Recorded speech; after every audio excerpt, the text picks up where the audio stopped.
Um bom dia a todos, um feliz sábado a todos. Sejam todos bem-vindos na casa de Deus, amém. Você que nos assiste também, seja abraçado pelos anjos e pelo poder de Cristo Jesus, que é o Espírito Santo. Muito bem, vamos iniciar então a segunda hora cantando o hino Nossa Missão. Adoradores 5.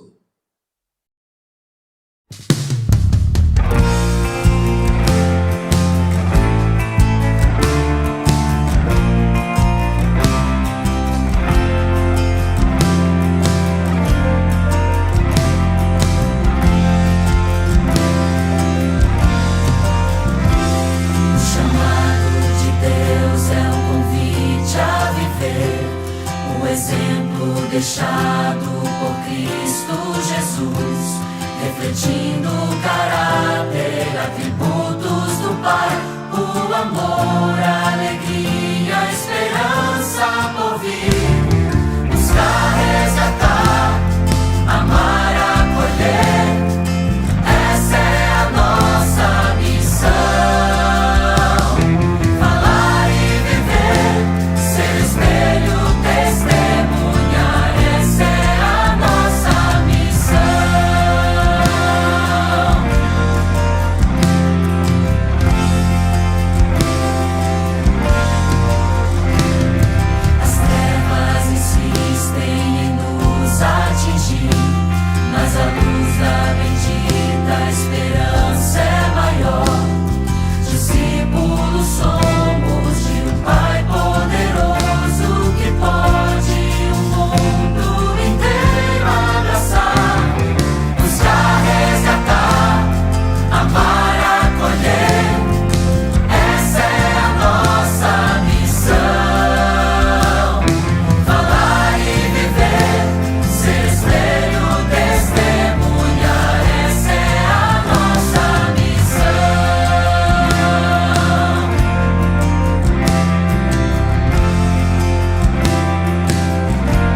Essa é a nossa missão. Vamos nos colocar de joelhos e vamos falar com Deus?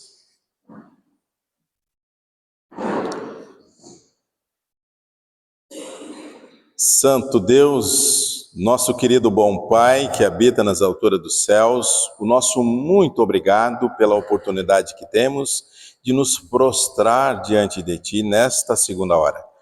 Pai querido, muito obrigado também pela presença do Teu Espírito Santo e a presença dos anjos aqui. Obrigado também, Senhor, pela pessoa de Cristo, nos colocar diante dele, para que pudesse habitar em cada um de nós o presente que o Senhor nos deu, que é a pessoa do Espírito Santo para nos transformar. Aqui estamos, Pai, com a mente e o coração aberto para receber a Tua mensagem nesta manhã. E o Senhor fale a cada um de nós através da Tua palavra. É o que oramos e pedimos essas bênçãos, mas não só para nós, aqueles que aqui não estão também, o Senhor possa estar lá com eles também. Em nome de Jesus oramos e te pedimos elas. assim o fizemos esta oração. Amém. Amém.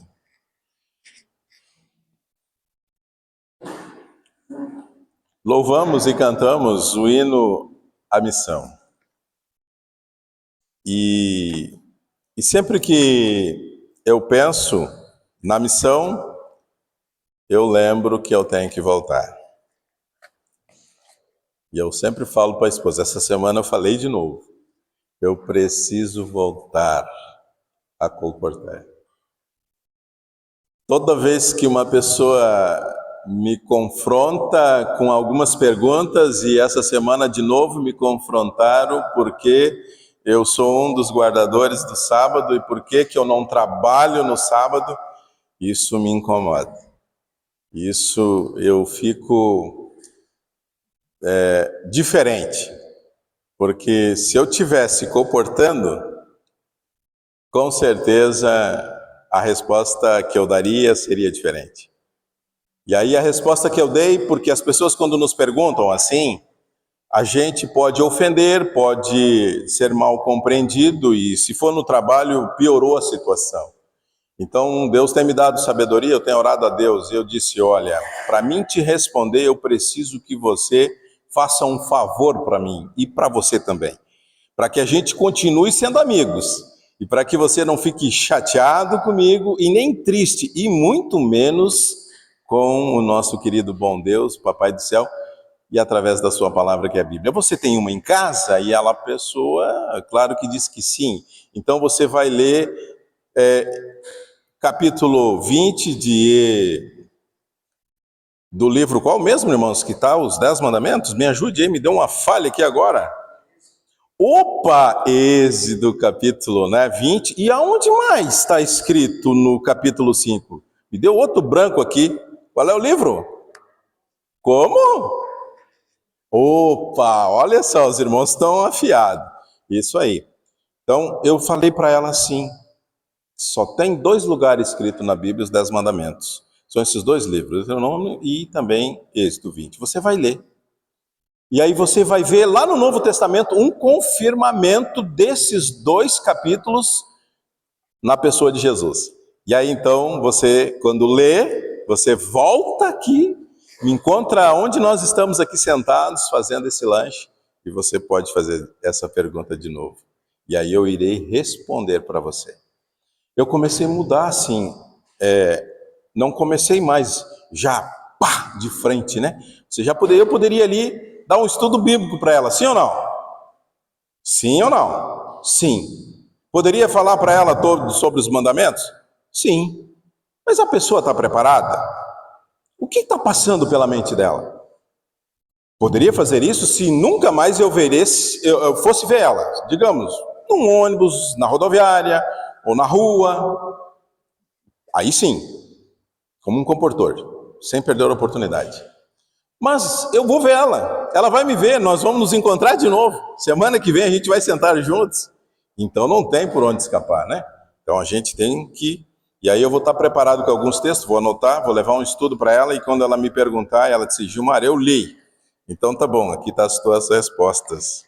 Todas elas bem alinhadas com a palavra de Deus. E aí você vai para casa e comente com a sua família. É a única maneira de a gente começar a dar um estudo. E essa é a minha introdução da missão da igreja. Abra sua Bíblia, vamos estudar o livro de 1 Pedro. O livro de Pedro traz muitas coisas.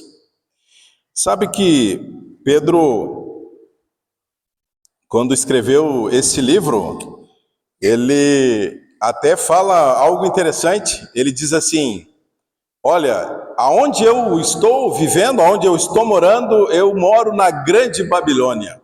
Eu achei curioso isso. E está escrito na Bíblia, no capítulo 5, versículo 13 de 1 Pedro. E eu achei interessante, eu digo, nossa, ele mora na Babilônia. Mas claro que sim, porque ele morava onde? Em Roma. Por isso que ele falou isso, Pedro. Pedro, ele escreve a epístola dele para os cristãos que viviam em 5 províncias em Roma, que fica hoje na região de que parte, irmãos, do mapa? Da Turquia. Então hoje a Turquia ali, 5 regiões, era onde Pedro... Acharam aí, irmãos? Não acharam aí no capítulo 5 de Pedro? O capítulo 5, deixa eu ver aqui. 1 Pedro, deixa eu ver se eu tenho, acho que, 1 Pedro, capítulo 5, versículo 13. Acharam? Aí diz aí, aquele que se encontra em, aonde? Babilônia. Aí se nós ler toda a história, eu não vou ler toda aqui, a gente vai ler alguns, a gente vai se ater no capítulo 2, tá? Então você concentra aí a sua Bíblia no capítulo 2 de 1 Pedro, tá bom? Estou dando aqui só uma introdução do conhecimento do livro de Pedro, que às vezes não é muito falado, né? Então, por que Pedro escreveu, por que ele fez essa menção, por que os leitores aqui estão, o que eles estavam enfrentando naquela época, né? Então, os leitores, eles enfrentavam perseguições naquela época e muito mais. Todos com a palavra aberta, vamos orar mais uma vez. Grande Deus e Pai, aqui estamos com a Tua palavra aberta e pedimos a Tua unção e também a Tua bênção. Nós oramos em nome de Jesus, pedimos amém. E sabe que num livro de Russell, ele fala sobre a evangelização, na página 124, ele fez uma menção, e isso me chamou muita atenção quando estudei, e hoje dividi com os irmãos. Ele fez a seguinte crítica e observação, em uma pergunta da seguinte forma: se a igreja fosse imponente, né? Se a igreja também fosse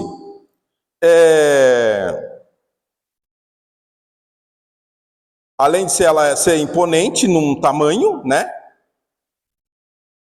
Daí ele disse assim: que adianta ser imponente numa grandeza, mas se ela e se for que ela seja temente não a Deus, ela seja impotente, pequena e não fazer as coisas que tem que ser feito. E se a igreja não tivesse o Espírito Santo? Se o Espírito Santo não tivesse sido enviado na pessoa de Jesus e Jesus não tivesse deixado para nós? Ele coloca aqui no seu livro, nessa página. Ele também ressalta no livro de Atos o que aconteceu em Atos. Vocês sabem da história, aquela conversão em massa. Ele disse: e se eles não tivessem, o Espírito Santo não teria acontecido em massa essa conversão de crentes. E aí ele fala também: e se os judeus não fossem tementes a Deus da época e não continuassem a viver na história cristã, fosse continuar vivendo a história que eles quisessem viver? E se Deus não tivesse deixado a Bíblia, que ele fala aqui, nesse livro? E se ele não deixasse a espada do Espírito Santo para a igreja, para combater as falsidades do diabo, do inimigo e das suas hostes infernais que assolam não só os cristãos? E ele coloca outra frase aqui que eu grifei, e ele diz assim: a Bíblia está indisponível em nosso idioma. Então, assim, ele fala assim: se a Bíblia não tivesse essa disponibilidade da escrita no nosso idioma. Sábado passado nós vimos aqui a irmã, esposa do pastor, que mora onde? No país vizinho, e estava com a Bíblia em espanhol. E ela falou aqui algumas palavras em espanhol. Mas por que isso? Porque ela foi para outro país, se preparou, estudou a língua e desenvolveu, e a Bíblia está escrita nessa linguagem. Então, se hoje eu ir para a Alemanha, lá eu vou encontrar uma Bíblia escrita assim. E ele faz essa menção, isso eu fiquei pensando, eu digo, nossa, olha quanta coisa, né? À disposição de cada um de nós. Mas vamos lá, vamos agora lá no início da Bíblia, lá em Êxodo, capítulo é o 19. Capítulo 19, versículos 5 e 6. É conhecido da gente, você sabe o que diz lá, mas vamos ler juntos. Ele é muito importante, eu gosto muito. Eu, na Coportage, eu lia muito isso dentro das casas, para as famílias. Êxodo capítulo 19, versículo de 5 a 6. Todos encontraram, amém? Sim? Diz assim aqui na minha Bíblia. Agora, pois, se diligentemente, o que mais? Ouvirdes a minha voz e guardardes a minha aliança, então sereis o quê? A minha propriedade peculiar dentre todos o quê? Os povos. Porque toda a terra é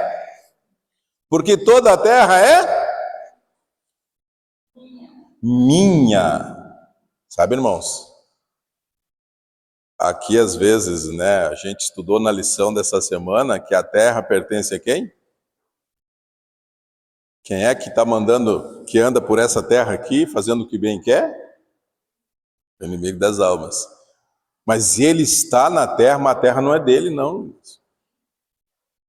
Ele pensa que é. E ele coloca na nossa mente, no nosso coração, e tem irmãos aí, ó, que acreditam que a terra, essa aqui é dele. Mas e aí, vai contra a palavra de Deus aqui? O versículo é claro, e está bem escrito.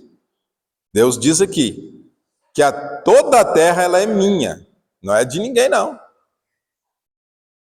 Então, nós temos que abrir um pouquinho mais a nossa mente e o nosso coração. Mas diz assim, ó, vós me sereis reino de sacerdotes e nação santa, são estas palavras que falarás aos filhos de Israel. Amém? Voltando para Pedro.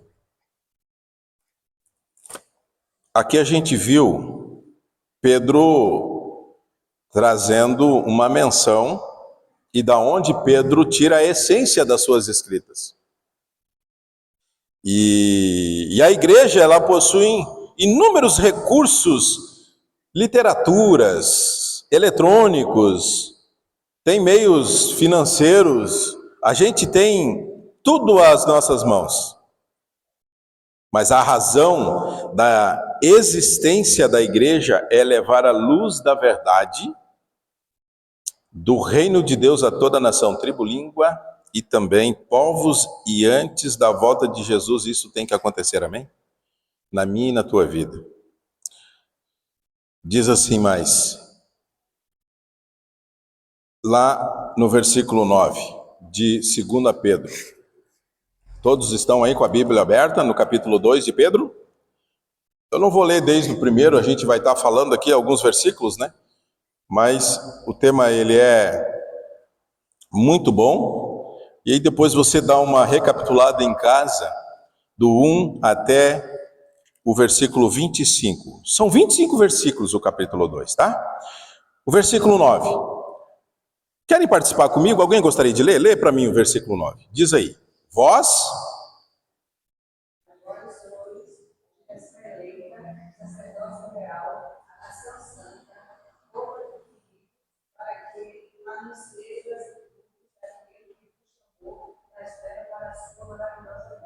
Versículo 10. Vós, que em outro tempo não erais povo, mas agora sois povo de Deus, que não conhece alcançar misericórdia, mas agora alcançaste misericórdia. Amém? Pedro deixa claro aqui, por que Pedro faz essa menção nesses dois versículos aqui?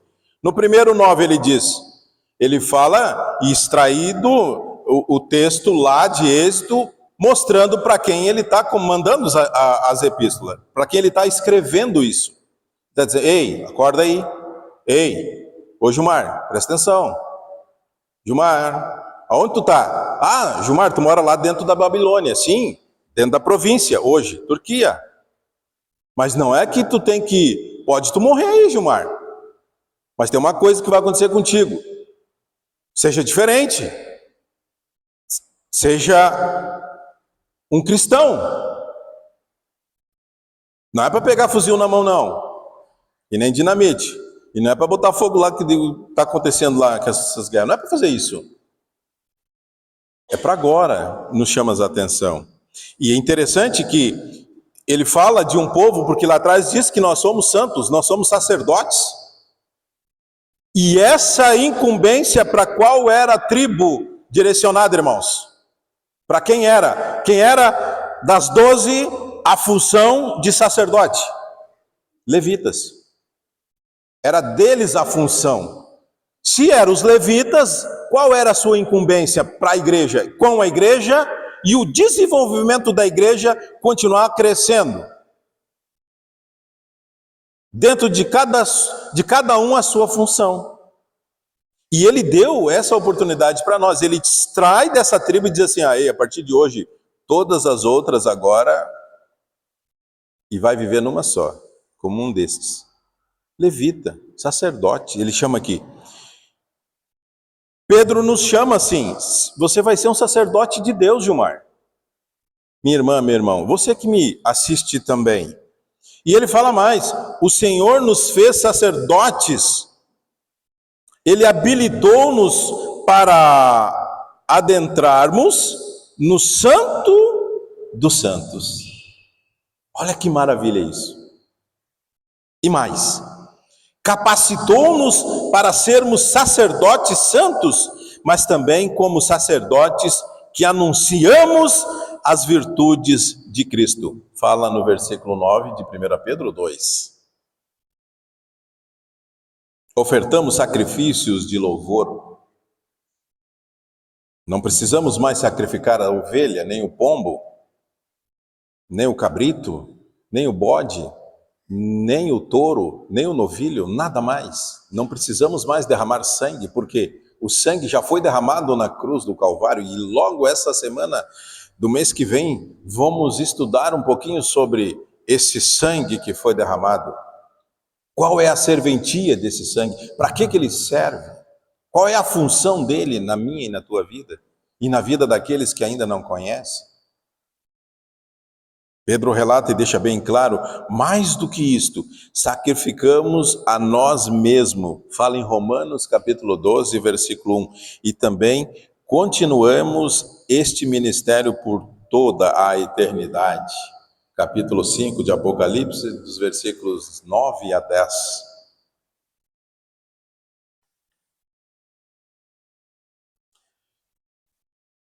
No versículo 9 ainda, andemos, e como este versículo, o apóstolo Pedro aqui havia informado que os crentes em Cristo são redimidos, não por meio de coisas perecíveis, prata, ouro, joias, dinheiro, valores, terra, bens, mas pelo precioso sangue de Cristo, como cordeiro, sem mancha, sem defeito. Versículo 18 a 19 do capítulo 1 de Pedro, ele relata, e agora somos informados que isso se deu para que sejamos geração eleita. Isso significa que Deus escolheu os cristãos, escolheu a mim e a você, o seu povo. Não escolhemos a Deus, Ele nos escolheu. Isso deve nos fazer sentir honrados, mais do que quando um técnico renomado nos escolhe para um time de seleção. Que bom saber que quando o mundo nos descarta, Deus nos escolhe. Nos chama mesmo sabendo de nossa deficiência, ou das nossas deficiências, das nossas dificuldades, dos nossos problemas. E Deus transferiu esses privilégios, a responsabilidade, sabe para quem? para os judeus. Há um povo chamado de todas as nações, mas a perda olha que interessante isso, de seus status especial que Israel tinha no passado por causa de sua indiferença aos propósitos de Deus, deve servir-nos de alerta para não cairmos no erro. Devemos sentir alegria, sem sermos instrumentos de Deus para iluminar o mundo com a glória do Evangelho de Cristo. Deus escolheu os cristãos desta época, podemos dizer assim, desse dia aqui. Vou mudar aqui a palavra que está escrita, desse pastor. Os cristãos devem ser diferentes, ser feitos de honra e glória e de sacerdotes. Aqui diz assim: antes vivemos sem rumo, desnorteados, perdidos, tateando no escuro, tentando encontrar a solução em meio ao pecado e à vergonha. Miseráveis, condenados, arruinados, deteriorados, Deus nos restaura para sermos a representação santa de seu amor e poder, aqueles que ainda estão afogados num mar infinito de ilusões. E diz mais: só desfrutam do honrado e privilégio, título, geração eleita, aqueles que estão a serviço de Cristo. Amém? Queridos,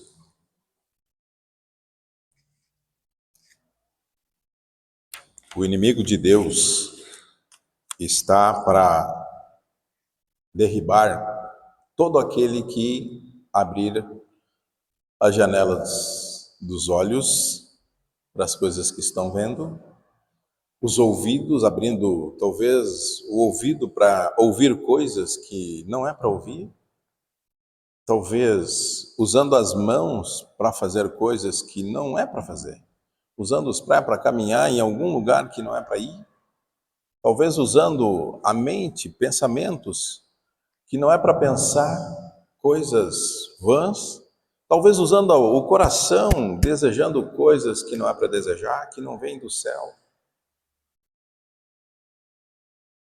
O inimigo das almas está em derredor.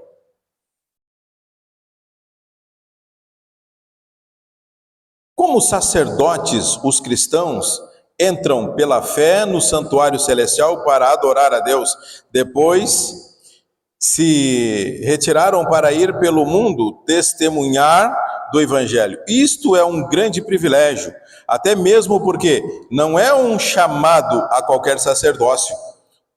É sacerdócio real, pois estamos unicamente a Cristo, que é o Rei, o sumo sacerdote. Estamos a serviço do sacerdote e do soberano do universo. Desta forma, o título sacerdócio real só pode ser aplicado aos cristãos que, como os sacerdotes levitas, são responsáveis em seu serviço diário. Em seu serviço diário. Como privilegiados sacerdotes, devemos representar Deus em todo tempo e lugar, postos numa função elevada, sem qualquer mérito, devemos proclamar em alta voz as boas novas da salvação, com ousadia e gratidão, visando chamar a atenção de uma sociedade desprovida de esperança e verdadeira para o divino plano da redenção. No versículo 9 e 10, ainda nos diz, todo o capítulo, Pedro ele chama a atenção, e já vamos aqui para o final, irmãos, do sermão desta manhã e desta querida palavra que Deus nos coloca à disposição. Pedro ele chama os crentes aqui, no versículo 2, de criança recém-nascida na família de Deus. Eu achei muito bacana isso. Eu digo, olha que legal. Pedro fala isso no versículo 2 do capítulo 2. Pedro diz também no versículo 5 que nós somos pedras vivas na casa de Deus. Não é pedras mortas, não. Aquelas pedras que as pessoas tropeçam e machucam o dedo, levanta a ponta da unha. São pedras vivas que fazem alguma coisa para Deus, para o templo de Deus. Sacerdotes santos no templo de Deus, forasteiros e peregrinos, no versículo 11. O que é isso? Que você deve andar, viajar, só conhecer esse Rio Grande do Sul? Só conhecer os estados do Brasil? Ou outros países?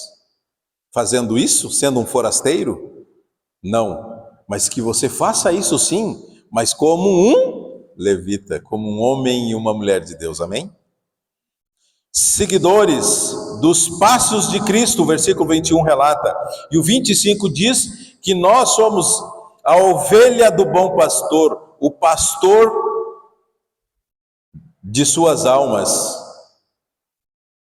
A ovelha do bom pastor e a ovelha das suas almas. Que almas são essas?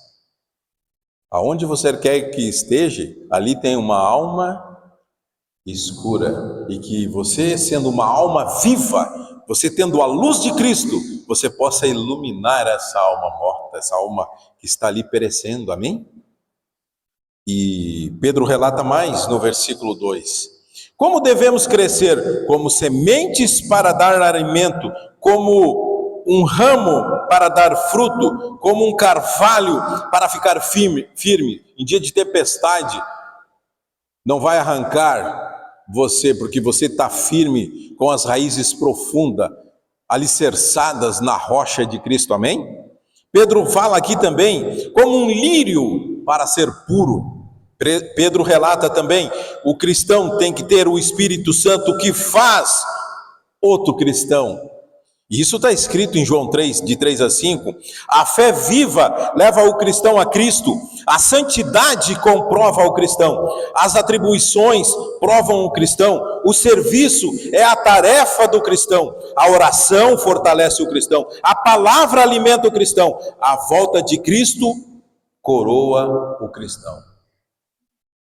O poder da palavra, para mim e para você, e eu encerro com esse dito que está escrito em 2 Pedro, aonde Pedro nos leva a Tiago, a Hebreus, João, Efésios e também Jeremias, e ele encerra de novo com o versículo 2. Ele diz assim: querida igreja, o poder da palavra salva. Querida igreja, o poder da palavra corta, liberta, purifica, alimenta, santifica, cura e alimenta para o seu enlevo espiritual, amém? Que Deus te abençoe grandemente e que os anjos possam te acompanhar no dia de hoje. E vamos encerrar na segunda hora louvando Achei um Grande Amigo, do nosso Inário Novo 3,16. Vamos nos colocar de pé e vamos louvar a Deus mais uma vez.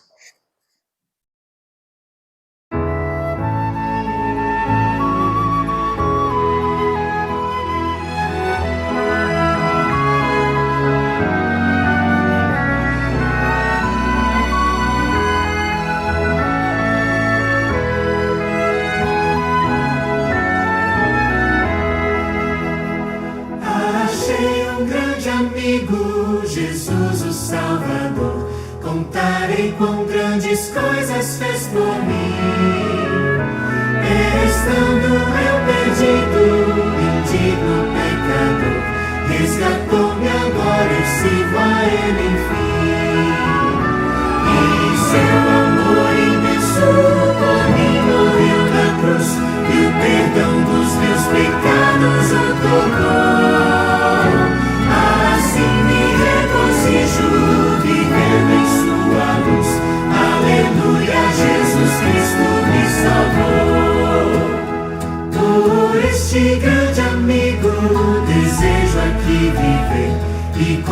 Ele sempre estar em comunhão, servi-lo fielmente, seguindo seu querer. Vou a Cristo consagrar meu coração.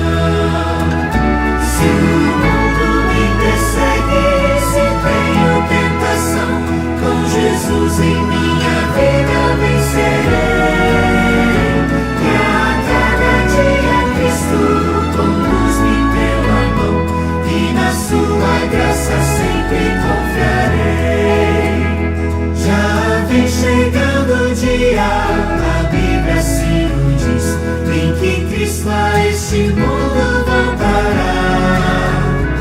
Momento tão alegre, que dia mais feliz, sim, que dia esplendoroso então será.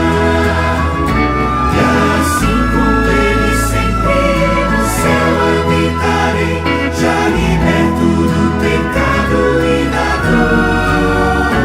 E lá constantemente seu rosto então verei, e estarei para sempre junto ao Salvador.